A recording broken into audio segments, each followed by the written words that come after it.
Darhy. It's the story of Emmett Till. It's a one-actor, and listen to this, folks, 36-character original play. Mike Wiley, an actor who also wrote this play called One Noble Journey. Tell me, why did you pick this particular topic, and why did you decide to tackle it all yourself? We sat down with Mike Wiley between two packed performances of his play Jackie Robinson, A Man Apart, at the Lenore County Civic Center. Mike tours schools across the country performing one-man plays with considerably more than one character, giving each one a unique voice. Every year for the past 20 years, I traveled from the mountains to the coast, east to west, performing this important history for young and not so young, in classrooms, auditoriums, theaters, concert halls, even boardrooms, bringing audiences rarely and often untold stories of African American struggle and triumph. Until everything just stopped. Except it didn't. The country, the world seemed to spin out of control, and the stories that I told became more important than ever. So when theaters and concert venues went dark, we went to work. Diversity, equity, understanding, education, and training is now more important than ever. With 8 different virtual theater productions to choose from and more on the way, as well as educator and virtual workshops, student workshops, and teacher workshops, online residencies, and more, Mike Wiley Productions is here to help you tell the story of us. As noted historian John Hope Franklin once wrote, "If the house is to be set in order, one cannot begin with the present. You must begin with the past."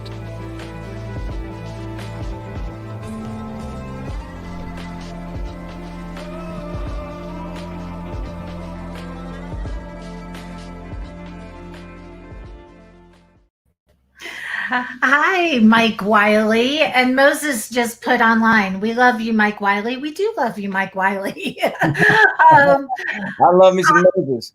I am Lauren Van Hemert, and this is RDU on Stage Show and Tell. And I am with my buddy, Mike Wiley, who's the last time I interviewed you, it was May. The world has changed since May. So it's kind of crazy to think about, right? It's really crazy to think about. Oh my goodness gracious. We have gone through so much and continue to go through so much. Highs and lows, some really low lows, really, really low lows. But they're also highs. You wouldn't know the lows if there weren't highs. I love that. That's the lesson right there. And hopefully we're seeing the light at the end of the tunnel, maybe. But how have you been? How has your family been? I know the kids are at home. You've got your family at home with you. You're all sheltered in place. So how's it going? It's going as well as to be expected, honestly. It's going about the same as it's going for a lot of folks out there, especially artists that are finding themselves at home figuring out ways to pivot in this non-live theater world, ways to perform or figure out how to be creative in whichever possible ways they can.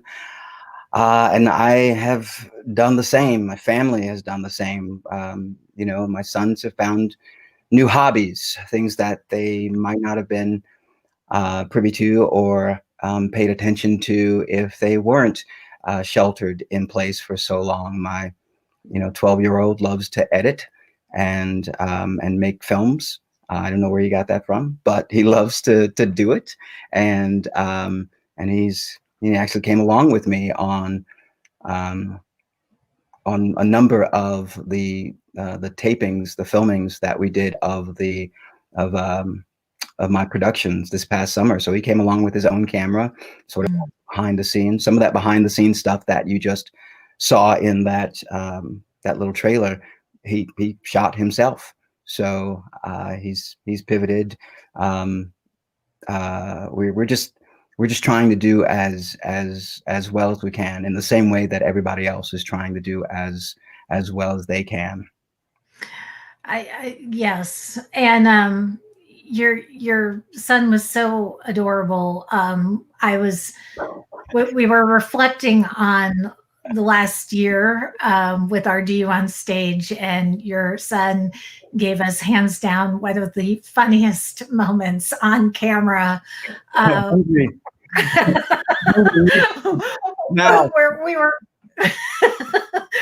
we were on camera doing a serious interview. We're going to have a serious talk in a few minutes, and your son slipped a note under the door and said, "Dad, hungry, food now." And I was like, "This is real life."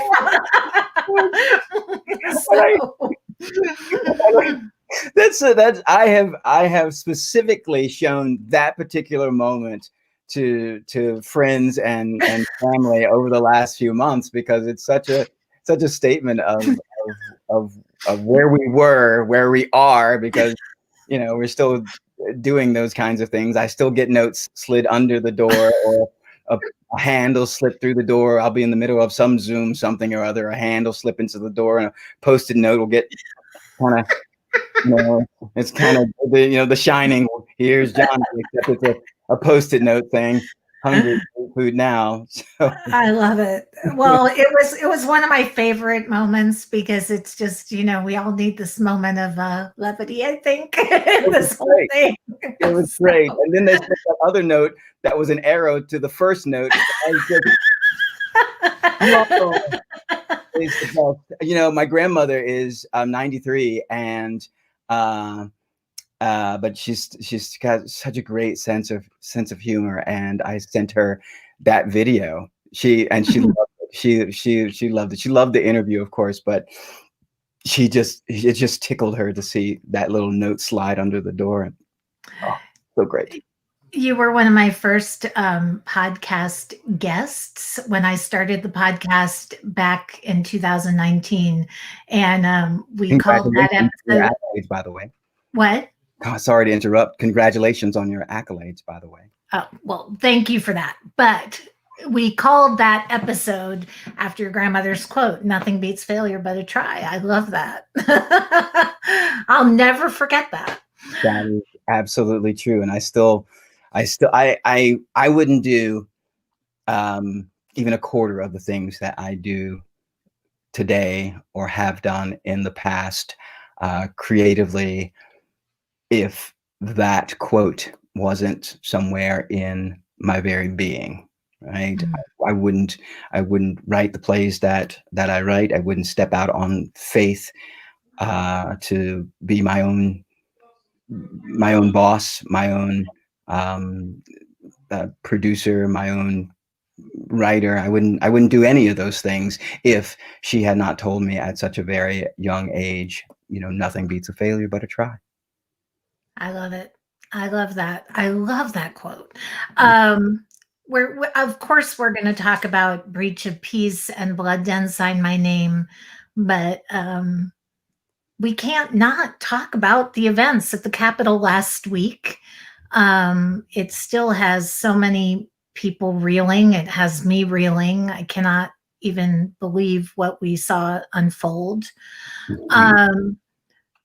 Because you are in that first podcast episode, and again, February 2019, so a year and a half ago or whatever it is, almost 2 years ago now, you told me that you, and like so many other Black and brown people, you weren't surprised that Donald Trump was able to be elected president. Could you ever have foresaw how this last half of his presidency would have unfolded? I mean, this is crazy. I would like to say no, not at all, but that would be denying a long timeline of American history that actually says, yeah, I completely believe that what happened last week, what has happened over the last few months was entirely possible. Sometimes I think you can't be a North Carolinian, white or black, if you know the history of Wilmington 1898 and not think that this could possibly be last week's events could possibly be something that happened. But then again, a lot of folks don't know that particular history. A lot of folks don't know many parts of history. And so therefore you get a lot of people saying, yeah, this isn't my America, or I never really would have thought that this would have happened. Whereas a lot of Black and brown people who have been struggling since day one, over 400 years ago, have been struggling, attempting to rise above, rise up, appear and be strong, even in the face of brutality on all fronts. It does not surprise us. 4 years ago, American Theater Magazine asked a number of artists, including myself, around the country to write just a short essay about how we were feeling about Donald Trump's election. This was about a month after he had been elected, maybe two. And at the time, I think that there were individuals that read my particular essay and may have thought, wow, he's being a little harsh, being a little dark in what he sees as what a Donald Trump election represents. And you look back on it, and I look at that essay now, and I think, oh no, I think a lot of us, again, a lot of Black and brown people saw the writing on the wall, because Donald Trump is the embodiment of white backlash. Nina Simone sang about it. Many people preached and talked about it. He is the embodiment of it, and everything that we saw last week was representative of that backlash. About 10 days after the original Freedom Riders left Washington, D.C., President Kennedy pleaded for a cooling off period.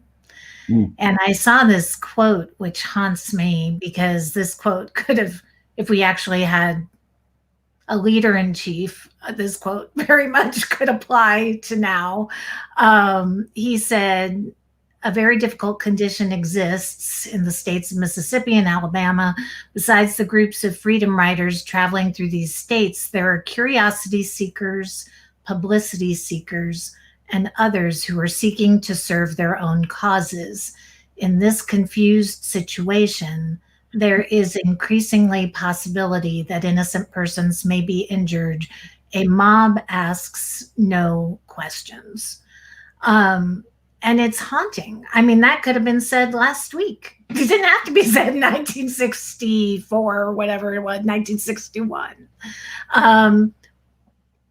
How can all of us watching these events unfold in the last week use history to make sense, and as you told me in one of our interviews, color in the lines of what we're watching?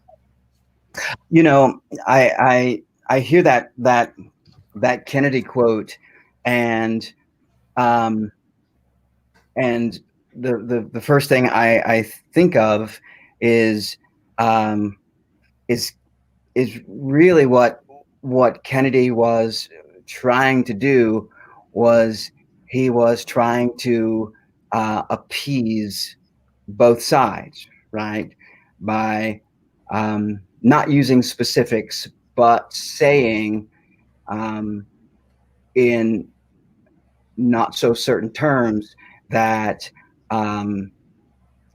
that if the Freedom Riders and those who support the Freedom Riders go into the South, they could get citizens in towns like Charlotte, in towns like Montgomery or Birmingham, killed.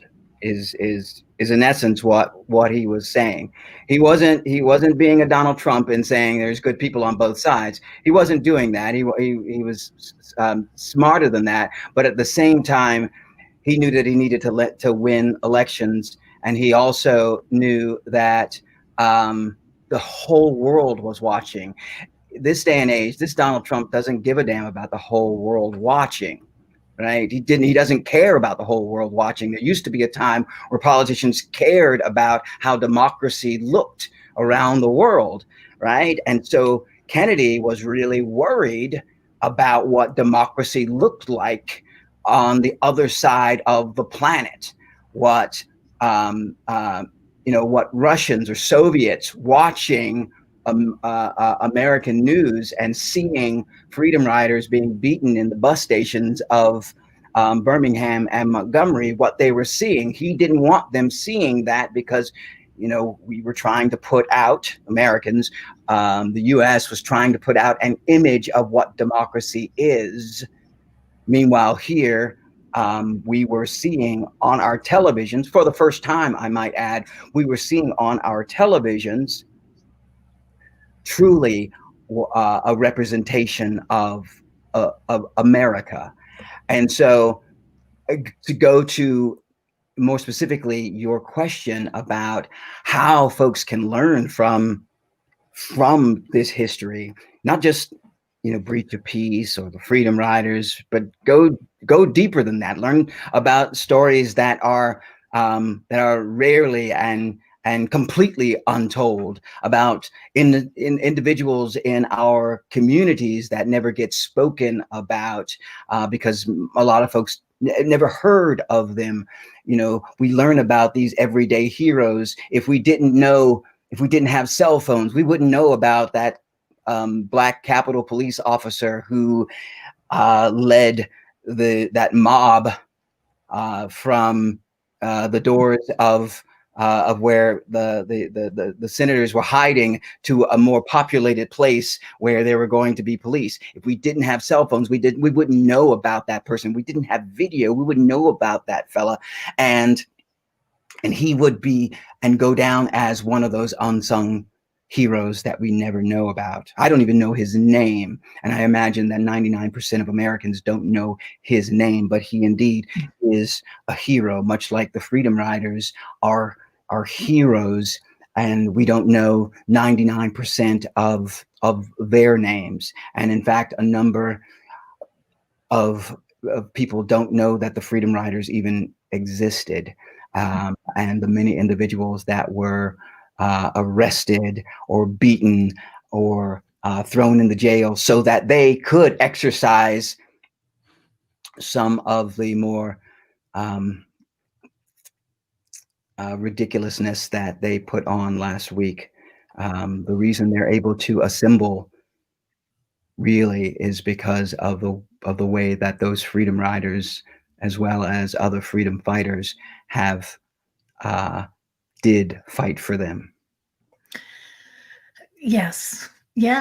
And what I think the most upsetting thing to so many whites watching these events unfold on television last week are that majority of the people in those crowds, most of them, were white.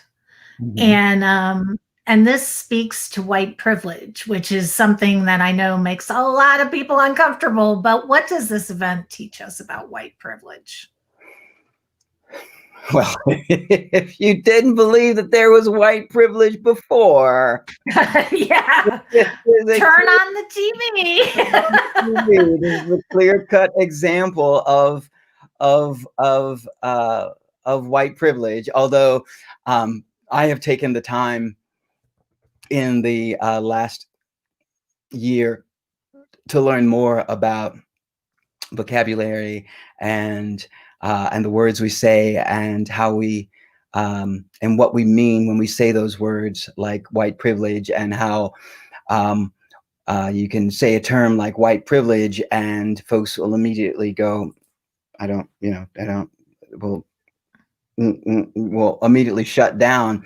I have learned from colleagues that are smarter than me, that work in social justice, that using terms like advantage is actually appropriate, and in many cases more appropriate to use, because I'm a privileged individual, and I'm privileged because of the number of right things that I've done, or moves that I've made throughout my career, and individuals that have helped me along. So that is my privilege, and I've been privileged to do that. However, I am not advantaged in the way that white people are advantaged just by merely being white. By merely being born white, there is a day one advantage to the pathways and byways of this world, whereas living in the skin that I am in, and that my boys are in, and that my family and many of my friends live in, we don't have that advantage, right? We don't have the advantage of showing up in Washington, D.C. and wearing, a face mask or a gas mask and a helmet, and maybe even a rifle on my shoulder. I don't have the advantage of being able to be seen as okay, or as nonviolent, or as one of them, right? I don't have that advantage, whereas white people, specifically white males, do. As we've seen the murders of George Floyd, so many white people had come out and said, "I want to be an ally. I'm the white ally." Can you talk to me about this word ally and what white allyship looks like in 2021? Because I think there's a lot of white people who have good intentions, who want to be helpful, who want to help, and don't really know where to start, or what to say, or what to do. I think, and this is my own opinion, because I think there have been multiple definitions of what an ally is, and then visually what an ally looks like. And for me, an ally looks like the moms in Portland joining arms and standing in front of the police to protect Black Lives Matter protesters. That's what an ally looks like to me. An ally looks like individuals that are willing to post bail, to bail people, out of jail that have been arrested erroneously. That's what an ally looks like to me. An ally sounds like the person that's in the room with other white people, with no Black people around, but hears either a racial slur, or not even something as far as that, but hears some words of injustice and still speaks out, even when there's no one else in the room, perhaps no one else in the building, perhaps no one there for miles, but is willing to speak out and say, that's not right. That's not how we talk. That's not how I talk. That is what an ally looks and sounds like to me. A person that is willing to, much like the Freedom Riders, put their lives and their bodies on the line, right? More than just standing behind or sitting behind a screen or a tweet or a like, even though those things can go in a modern world, those things can go around the world, but to literally put your body, your reputation on the line, that's what an ally is to me, not just platitudes and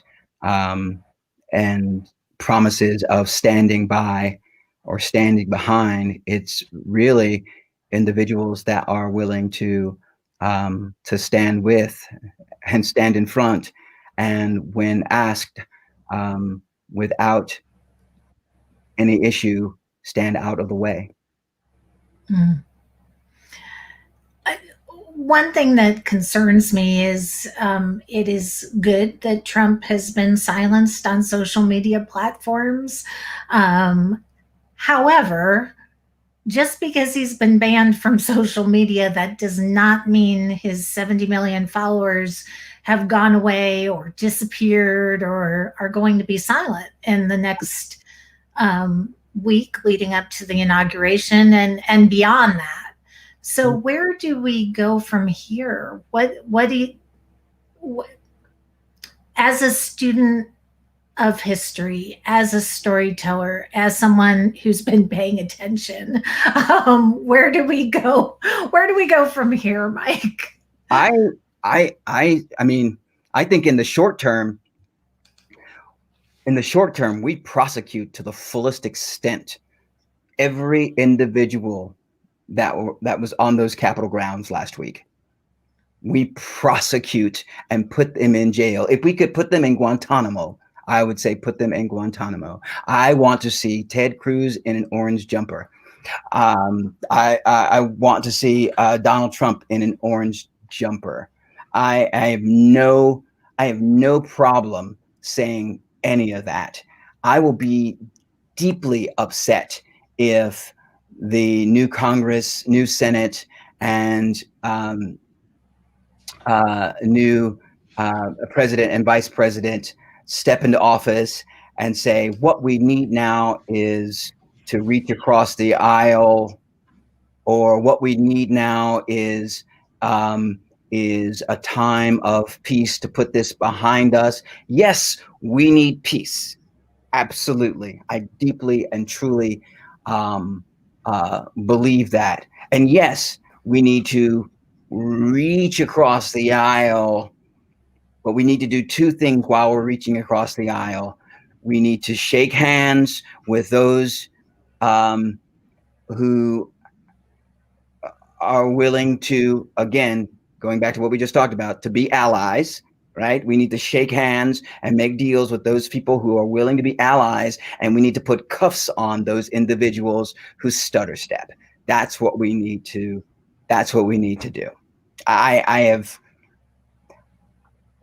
believe in and this is new to me, and I learned it when I was in South Africa from a man named Michael Lapsley, and I may have mentioned it to you at some point during our interviews, so I apologize if I'm repeating, but it's a deep part of what I believe now spiritually, and that is bicycle theology. And in bicycle theology, and this is something that Father Michael Lapsley, who was a white man who worked deep in the underground of apartheid, on the side of Nelson Mandela and others.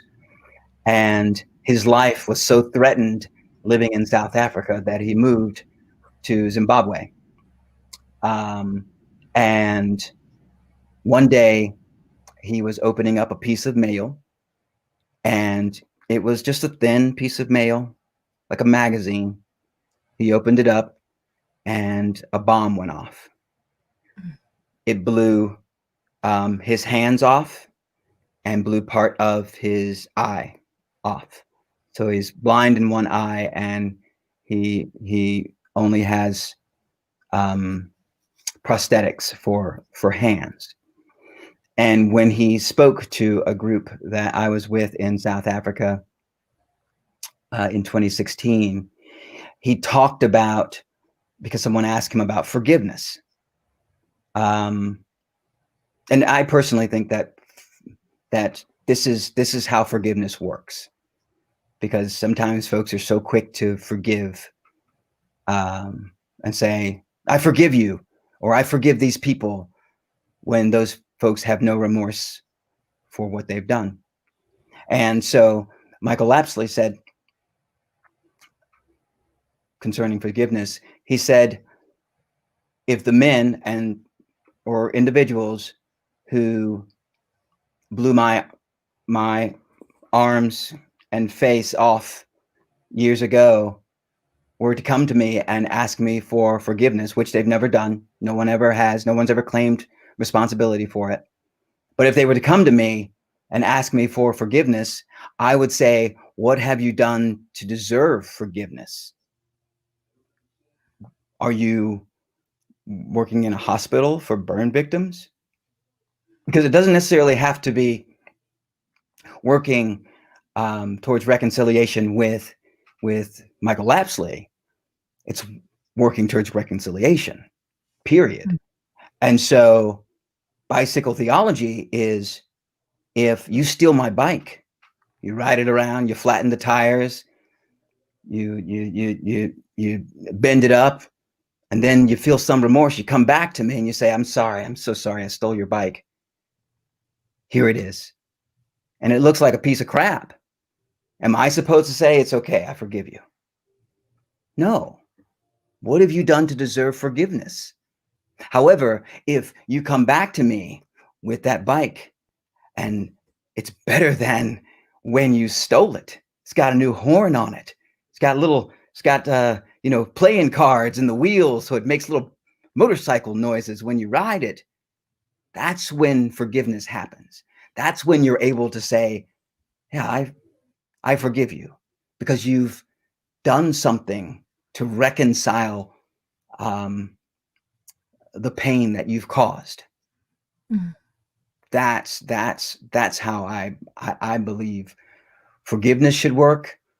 And if Ted Cruz and all of those folks who doubled down, even after the violence, even after themselves and their fellow congressmen and senators, their lives were threatened, even after knowing that night that an officer had been injured and was in critical condition, and a woman had been killed, they still doubled down on the election lies.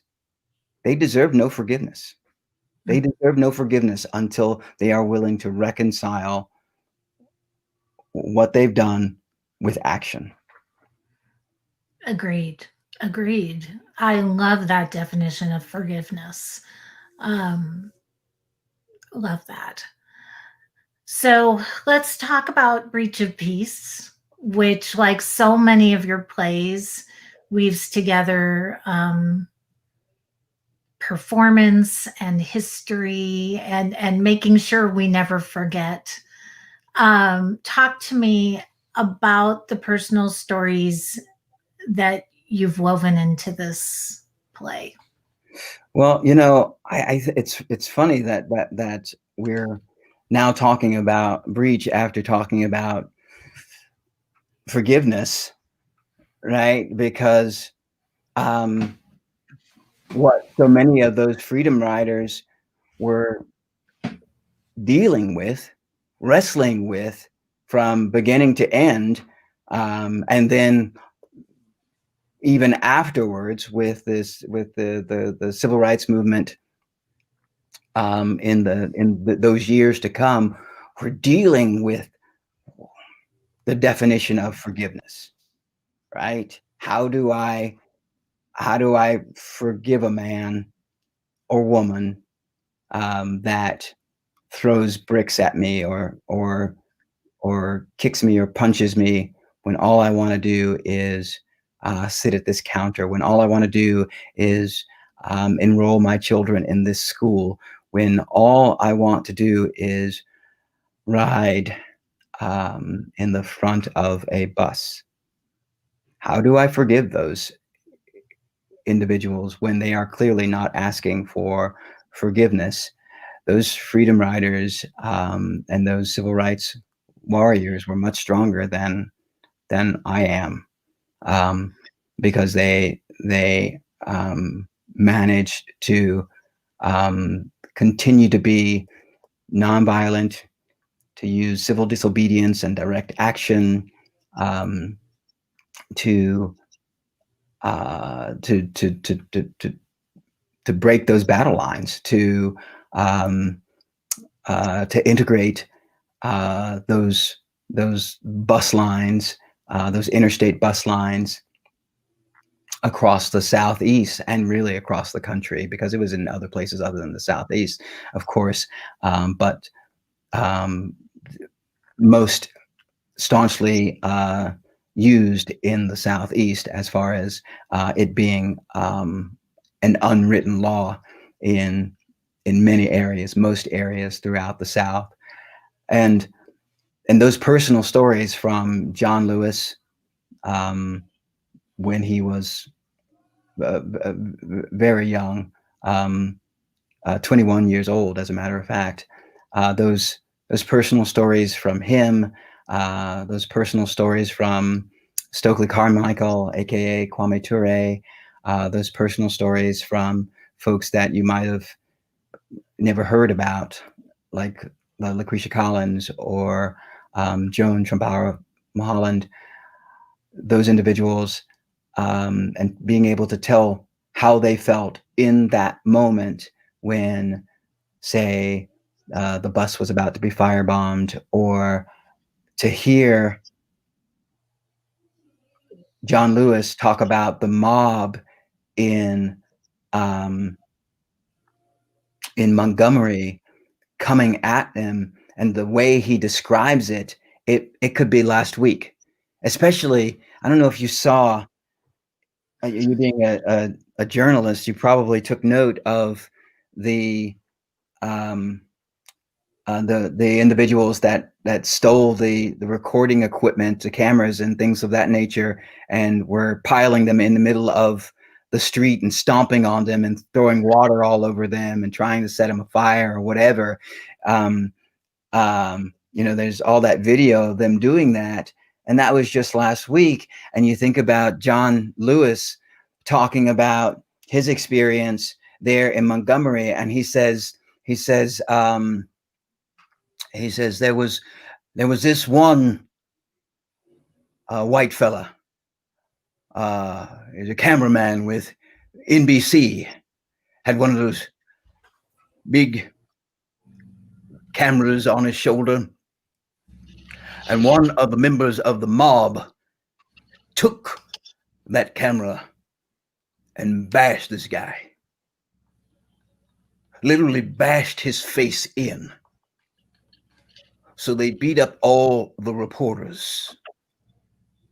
They beat up all of the press. And then they turned on the group. And to hear John Lewis talk about how methodical they were in knowing that if they beat up the press first, there would be no witnesses to what they were about to do to those Black bodies. So it again is history repeating itself in a number of ways. And when you talk about premeditation and thought, there's a lot in planning. It's pretty striking, the comparisons. Right. It's the comparison of the planning, right? Let's just touch on that for a second, because of again, looking at what happened last week, the that megalomaniac standing out in front of the crowds and egging them on to do their worst, and they did attempt to do their worst, and so many conservative news outlets still continue to call them protesters and not rioters or terrorists, domestic terrorists, and so on. Whereas these freedom riders, they went through weeks of classes. They took, they put their bodies on the line, even when they were pretending to be on buses. They acted out skits. Some of them pretended to be freedom riders. Some of them pretended to be adversaries. Some of them pretended to be allies. And they went through a myriad of situations that they might encounter as they rode these buses into the South. They were meticulous in the way that they planned. If you were not ready to be nonviolent, they would tell you not to come. Don't come. If you feel like you're going to raise a hand or a fist, don't come, because you will ruin what we are trying to accomplish. We are willing to die for what we believed in, right? We are willing to die for what we believe in. That's what those freedom riders were saying, right? Like Lucretia Collins says, she says that she wrote out her will, and they all did. They left their exams at their multiple colleges, Fisk University, Howard University, and so on. Many HBUs involved. They left their colleges, and they wrote their wills to their parents, because many of them didn't believe that they were going to survive. They just did not believe they were going to survive. And what they were doing was for all of us, whereas what those individuals were doing last week were for very few people. Yes. The antithesis is staggering. Yes. Let us talk a little bit about the technical part of this production, Breach of Peace. It is going to be presented virtually. I don't think there's a theater lover on the planet who hasn't watched a virtual production in the last 7-8 months. But this kind of has a twist, the way you're performing these pieces. Not only will the audience be able to see you and watch your performance, as we've seen over the last 7 months on Zoom or on screen, but you will be able to see them also and interact with them as if they were sitting in the theater with you. You first did this kind of interactive performance back in the fall with Blood Done Sign My Name. Mm-hmm. So what did you learn? I love that you're pushing the technical boundaries like this. What did you learn during the production last fall, interacting with the virtual audience, that you're able to bring to this production of Breach of Peace? Well, okay. So first, let me say that this wouldn't be possible if it weren't for Scotty Henley at the Clayton Center coming together with my agent, Stephen Barefoot, myself, my production manager, Tracy Francis, and the North Carolina Stage Company back in the fall, saying, okay, this is an idea that we have. And we all started to wrap our brains around these giant screens being in front of me, because 99% of my plays have some audience interaction, even if it's just like Emmett Till, where there's just a moment where I give that jury verdict to an audience member to read.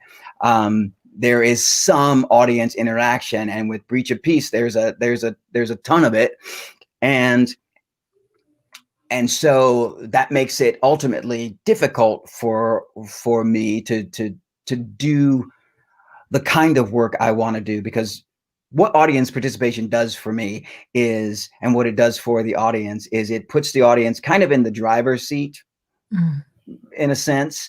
You know, they're not just on this ride, right? They're more or less along with me. And especially when I do call and response, or bring someone onto the stage to take part in a particular moment with me, having someone play a bus driver in this particular play, or a passenger, or even a freedom rider along with me on stage. So I don't have that capacity to bring folks on stage. And in the fall, doing Blood Done Sign My Name, I didn't have the capacity of asking people to stand up or join me in a number of different ways. But what these giant screens, right? These giant Zoom screens, being able to see someone on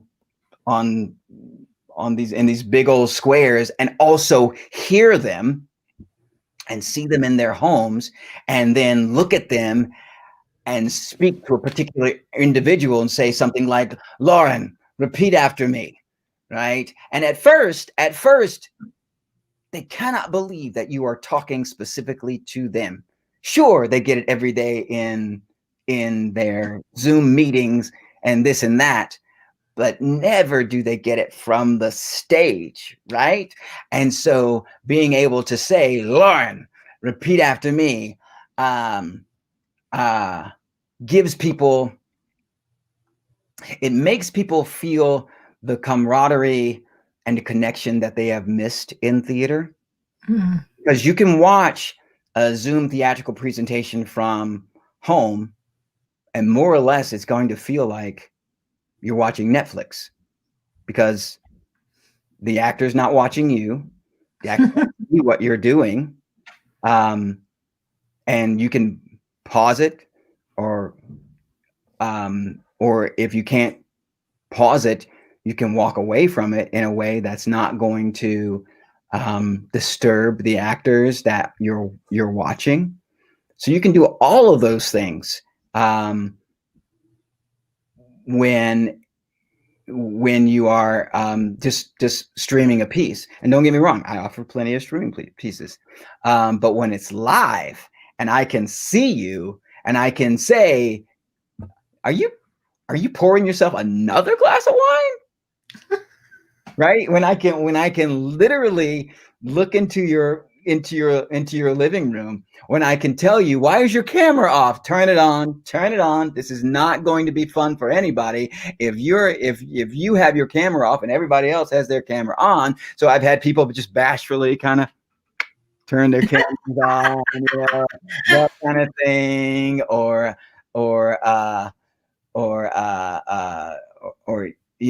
I'll tell people in Blood, I tell people to hold hands while we sing "We Shall Overcome." And, if I can look into your living room and I see that you're sitting beside your partner and you're not holding your partner's hand, I'm going to call you out on it. And that's what people aren't used to. And it just brings people, it makes people present. Never, ever did I have a moment where someone got up and walked away to go to the bathroom or anything like that, right? Even in their own homes, they're all in their own homes, but because I can see them, and because they know that any moment I'm going to ask them to join me in the song or join me in this chant, that in that moment they just can't take the chance of walking away. Even if it's not about, "Oh, what if he calls on me?" Because most of the time it's not about, "Oh, what if he calls on me?" Most of the time it's about, "Oh, I can't wait till he gets so-and-so. That's going to be great." There's something about that. There's something fun about that. And so that's that's all of it. That there's just all the things. All those things are part and parcel of being able to do a live performance, even though the only people that are in the space with me are the people that are holding cameras, right? And God bless Raleigh Little Theatre for being forward thinking and wanting to be a part of this really great experiment, and always being a fan of my work and the importance of this work. So, bless them for wanting to be able to do this in this way, because,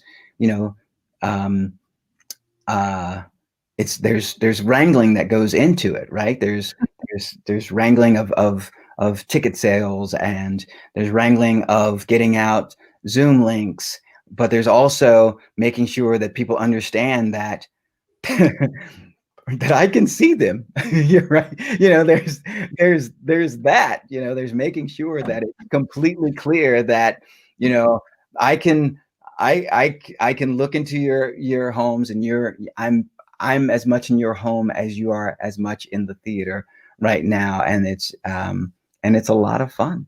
It's a lot of fun. But I love that, because the thing I've been missing about live performance, and I'm not a huge fan of virtual productions, because I think virtual productions gives you the opportunity to be a passive audience rather than an active audience, and you are challenging that. And that's what I love about this model, and experimenting with the technology in this way. I mean, if we have to be in this place where we can't gather safely together yet, then at least bring Mike into my home so he can call me out and I can pay. I'm challenged to pay attention. I am challenged not to change the laundry during this performance. You are absolutely challenged not to do those things.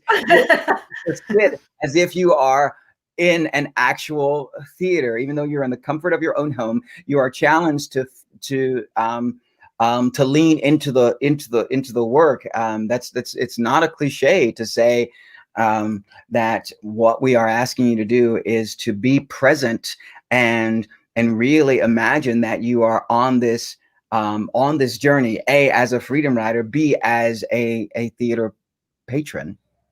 And that's the feeling that we're trying to invoke. Do you think that virtual productions, we've seen everybody from the National Theater to Raleigh Little Theatre do virtual productions all over the country, which has been kind of a necessary evil to keep theater alive during this time. But do you think that these virtual productions that we've seen are going to help or hurt theaters long term? You think audiences are going to go back to the theater? I think it's going to help theaters in the long term. And the reason I believe that is because we will now be able to theaters will now be able to offer theaters will now be able to have two streams of revenue. Well, butts in seats, and those individuals that may not ever come back to the theater and may always look for ways to see something virtually now. So now, if we were in a different place with COVID now, if we were a year from now, or even 6 months from now, I think we would certainly be seeing this play take place, but in the balcony or in the back, we would also have an audience. So there'd be a live audience, and there'd be an audience at home. The audience at home would pay less than the audience that's sitting and watching it live, but it's an opportunity for theaters to have a different form of revenue. Some of those struggling smaller theaters that maybe have a fan base that that through friendships and connections are scattered throughout the country, now they can come and watch, while the folks that live in the area can also watch and participate. So I think virtual theater it's here to stay. The question is, how will we use it? How will we adapt to it? And how will we embrace it rather than run from it or push it away?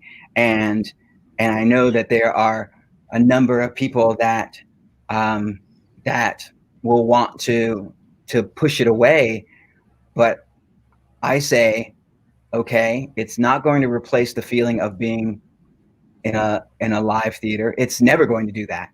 It's just never going to do that, because there's a different feeling when you're sitting in a place and watching together than when you are sitting at home by yourself. It's just a different feeling. Chemically, it's just a different feeling, right? I find that I laugh harder and louder at the same things when I am in a group of people that are laughing loud and hard at something. Can I tell you a funny thing about Howard Kraft? And we always say something about Howard. I love him. But a really funny thing about, and what I love about going to movies, we do a lot of traveling together because of the workshops and residencies that we do across the state. And still do, but they're virtual now. Anyway, the point is that what I love about him is, one of the things is that when we're sitting in a movie theater and something funny happens, say you're me, right? You're me. I'm Howard.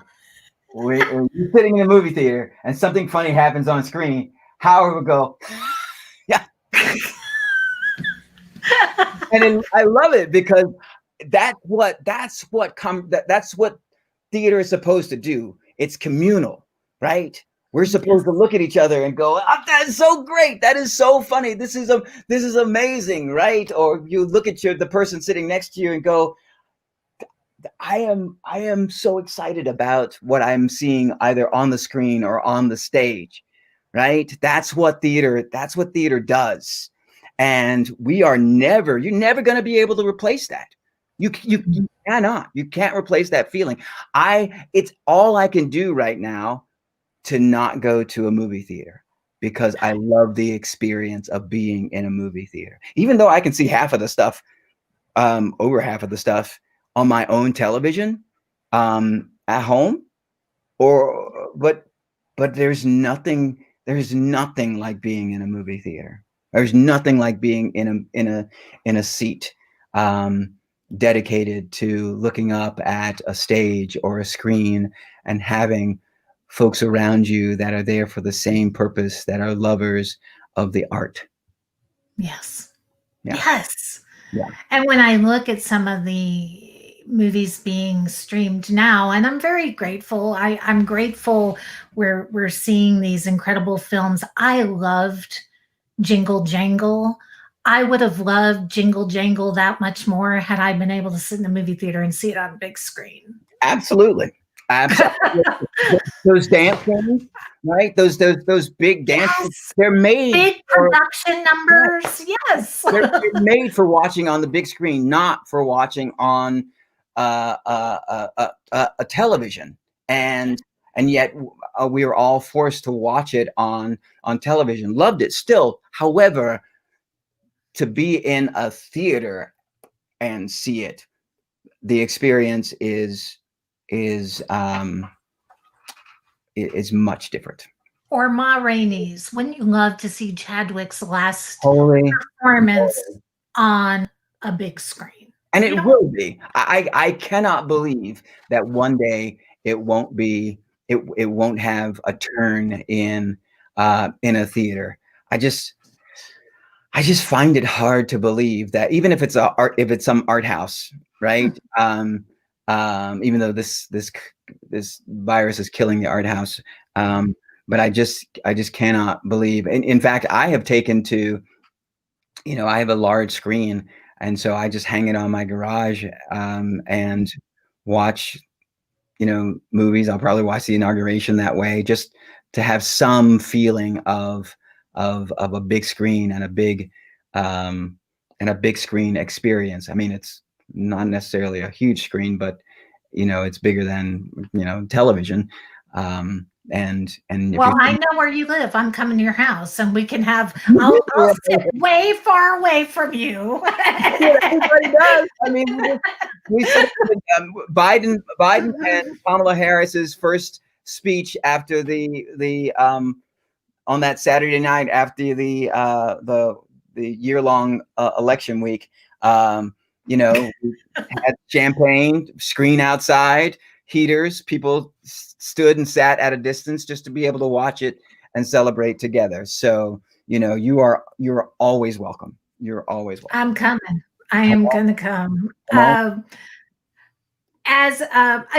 The other piece of the virtual theater experience that I think is really great, we're very spoiled here in the Triangle.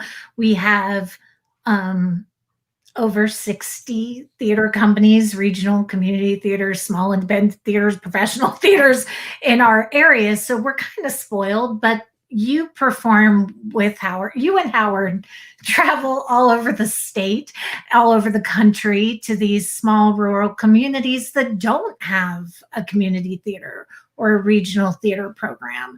And so I'm hoping that these virtual streams do make theater that much more accessible to people who are either living with disabilities and can't come to the theater, or people who just don't have access to the theater.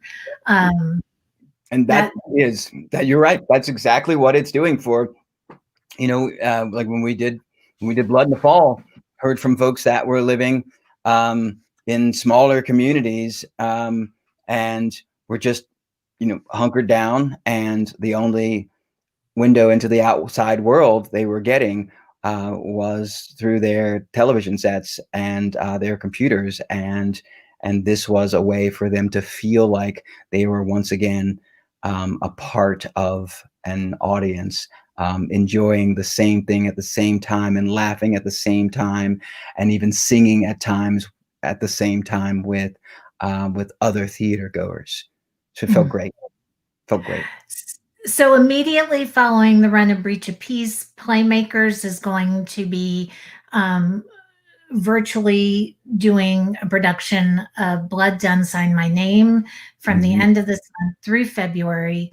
If we look at these two plays collectively, almost as an Act 1, Act 2, Act 3, or Act 1, Act 2, or Part 1, Part 2, what is the takeaway? I feel like these two plays are such a history lesson. Everybody needs to see them. But what's the takeaway if we're watching them? Well, the first thing that pops into my mind, and I worry that it'll sound cliche, but it's just the first thing that pops into my mind, and that is that light. Where there's darkness, there will always be light. Light will always shine through the darkness, and whether that is in the souls of individuals like the late Vernon Tyson, or the souls of the late John Lewis and others, Stokely Carmichael, there is always going to be light. However, the only way that we force out the darkness is through work, is through the hard work that individuals like the Freedom Riders, individuals like Vernon Tyson and Eddie McCoy and those other freedom fighters from from Oxford, really wonderfully brought to life in Tim Tyson's book. The only way to force out the darkness is through the light.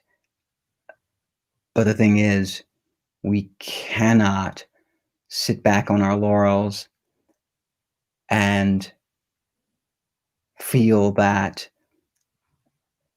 in some way we've finished the job, that it's completed. Because I think a lot of folks wanted to think that that the job was done, that things were completed. Those are also the folks that are willing to say, I can't believe this is my country, more often than not. So I believe that if we are willing to always be willing to do the right thing, then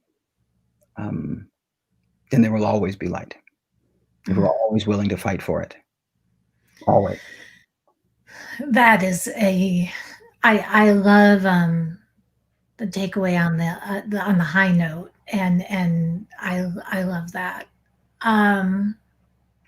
This series of programs is called Show and Tell, and I've asked some of our guests to bring something for Show and Tell, something that means something to you. So did you bring something to show the class? Well, okay, so let me tell you, when I read your request to bring something, my immediate response was, there's so many things I can bring, because I'm kind of a collector of sorts. I'm always, I have trouble throwing things away. I have playbills from years past. I have newspaper clippings shoved here and there. I have, you name it, things that don't even mean much to me. I'll go, ooh, that looks really cool. I'm gonna put that on my bookshelf, right? So, there are a lot of things, and so making that decision of what to bring for Show and Tell was kind of difficult. But I will. Where did I? Hold on one second. Here we go. So when I was an undergrad at Catawba College in Salisbury, in the 90s, my one of my best friends, and still one of my best friends to this day, an uncle to my kids, just a wonderful individual, Kevin Leonard. He actually played Vernon Tyson in the Blood Inside My Name that was at RLT, a few years ago, and he and I did a play in college. We did a couple plays together, but the first one we did together was called Blessed Assurance, and it was about the civil rights movement and so on. And we shared a dressing room, and each night he would take off his watch and his class ring or whatever, and whatever change he had in his pockets, and he would put them inside one of these Oreo tins, right?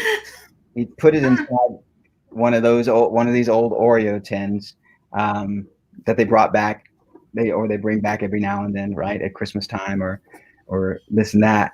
And I remember saying to him, man, that's a really cool Oreo tin.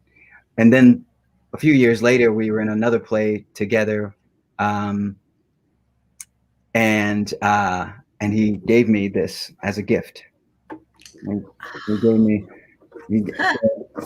So inside, I've added some felt because it's old and it's gotten rusty, right?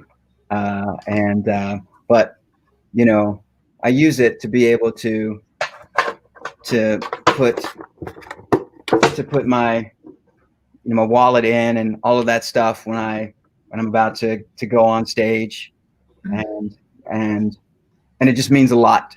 It means a lot to me, and last Christmas, so in 2019, my son, my 12-year-old, was doing his first play, and Kevin and his family came to see the play, and Uncle Kevin brought him one of these Oh, I love this story. So there are 3 of these floating around. Kevin has one that he used for Blood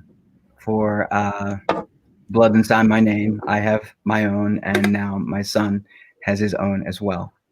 So I love that. That's what that means to me. I love it. Thank you for sharing that. Thank you for sharing that story. But before we close out this interview, what lessons has 2020 taught you about being a husband, a father, an artist? I didn't know what 2020 had taught me, because there were many times where I was trying to figure out why I couldn't sit down, because I just wrote a play that I was commissioned to write for Triad Stage, the first draft of it, but it took a long time to sit down and write it, because I could not get motivated. Everything was just so different for me and everybody else, right? And that's the thing, I kept hearing from everybody else saying that they were having a terrible time being motivated to figure out how to do and what to do and how to pivot and so on and so forth. And I will tell you that watching the movie Soul,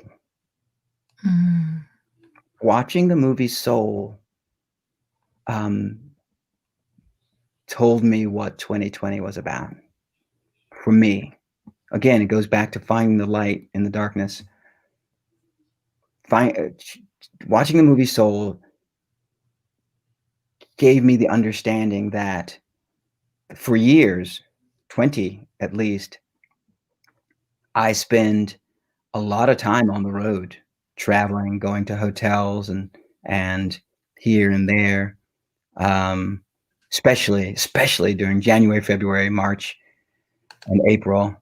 And so I've spent a lot of time away from home, and even in the fall, I spend a lot of time away from home because I'm a touring artist, is what we do. But 2020, I've been home every day, every day. Like everybody else, been home every day. Yep, I think I'm gonna do something big today. I think I'm gonna go into the kitchen for a little while, see the sights and whatnot. That's what it is. But what that movie, and it came at the perfect time. What that movie says is it's about the journey, right? It's about the little things, and sometimes the not so little things, but it's about being present and being open to not what you're trying to accomplish, but what you're doing along the way to accomplish that, or just being present. So for me, this is the longest amount of time that I've ever been home to be with my kids. Mm-hmm. This is the longest amount of time that I've ever been able to do that. And it's amazing, right? To be home with my family. This is the first time this is the first January in a very long time that I'm not completely stressed out about being ready to get on the road and getting my itinerary together, and preparing myself for getting out and loading in some of the coldest places in the country. Right, this is the first time I'm not thinking, oh, I gotta get up at 4:30 tomorrow and catch a plane to so and so. This is the first time where I felt really kind of happy about it being January, if that makes sense. Mm-hmm. Usually, Yes. I mean, I love what I do, and I love the work that I do, and I wouldn't trade it. I wouldn't trade it ever. But at the same time, it's hard work. It's really, really hard work, and part of it being so hard, part of the it being so hard is being away from family and friends. And it's still tough because we live in a COVID world, and I can't see, many people. But I can be with my family. Ooh, I lost you for a minute. Are you there? Are you? I'm here. Can you hear me? Okay, now I can hear you. Now I can hear you. I was like, wait a minute, what happened? I said just for the first time, in a long time, I'm at home, and though I can't be with friends, many friends, we can be at a distance, and I can't be with my entire family. I can still see them, and we can still be at a distance, and do those things. So there's the light in all of this, darkness. It's true. Both my children are supposed to be in college right now, away at school, and we've been gifted an extra year with them at home, and that's priceless to me. So, as much as I want to kill them, usually on a daily basis, but truth be told, but that's another part of all of this, is the honesty of it. It goes back to what the very first thing we were talking about tonight is the honesty of, hungry, need food now, right? Yes. It goes back. I mean, that's straight up honesty. I'm like, okay, Lauren, there's a note on the floor. I'll be right. A full honesty about it, because we're all going through the same thing. And I wish that that more folks, especially that that crowd of rioters from last week, those folks who think the way they think, I wish for them to have the clarity to see the world the way so many other people are seeing it right now, and that is that we are all in this together. We are all going through the same things. Sure, there is a 1% of society that this isn't touching in the way that it's touching the rest of us, but for the majority of us, we are going through the same things. That's why memes are so much more funny now than perhaps they were 6, 7, 12 months ago, because we are all going through the same things. And there is a camaraderie in that. There is a brother and sisterhood in that. And if everybody just sort of embraced that fact, we'd be so much better off. So much. Yeah. Yes. Well, Breach of Peace runs January 22nd and 23rd. It is virtual, but I'm going to remind you, you will be able to see Mike, but Mike will be able to see you. So be on your toes. Get your wine, turn off your cell phone, go to the bathroom prior to the show, because you will be participating in that production. And then following that, PlayMakers will be streaming Blood Done Sign My Name starting January 25th through February 7th. This is a brilliant story. If you're not from North Carolina and you don't know Timothy Tyson's story or book, you must watch. It's a must see. So Mary Williams music. We must mention the fact that Mary Williams, beautiful, brilliant, amazing gospel singer, a voice like an angel, accompanies that production. So she sings throughout that. And on the 31st,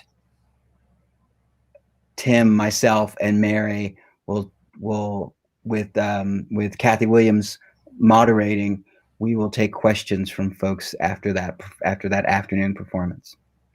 I'm so grateful for that too, because I know part of your work is doing talkbacks afterwards. So I appreciate that so much. Thank you for being with us. Thank you for hanging out with me tonight and bringing your show and tell. It's always fun to catch up with you and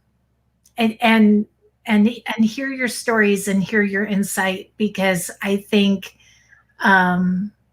as a student of history, you have such an interesting perspective on current events. And that's why I love talking to you so much. Thank you so much. Thank you for having me. I appreciate it. Anytime.